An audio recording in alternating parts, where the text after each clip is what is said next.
பண்ணிட்டான், இதை பண்ணிட்டான், முஸ்லிம் விரோதின்னு இவன் எதுவும் சொல்றது இல்ல. அரசுக்கார் அதை தான் சொல்லியிருப்பான். ஏன் இந்த கம்பம் பக்கத்துல உத்தமபாளையம் இருக்கு, இவ்வளவு பேசுறிய நீ முஸ்லிமுக்கு எதிரா?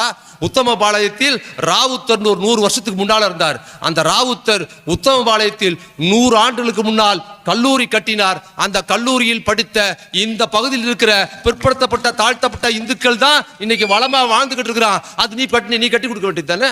இந்த ராவுத்தர் முஸ்லீம் மட்டும் படிக்கணும்னு கட்டினாரா? எங்க கட்டினாரு?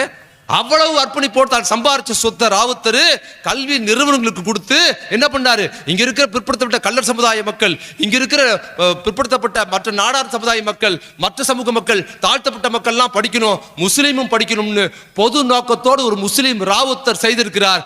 அதுக்கு ஈடுகால நீ ஒரு பள்ளிக்கூடம் கட்டுறதுக்கு துப்பு இல்ல, இங்க பாயோட சண்டை மூட்டுறன்னா இவர்கள் நோக்கம் என்ன தெரியுமா? இங்கு இந்துக்களும் முஸ்லீம்களும் இணைந்து மிக சிறப்பான ஒரு வாழ்க்கையை வாழ்றோம் பாத்தீங்களா? அதை குலைக்கிறதுக்கு இங்க வந்து நம்ம கிட்ட எதிராக பேசுறது.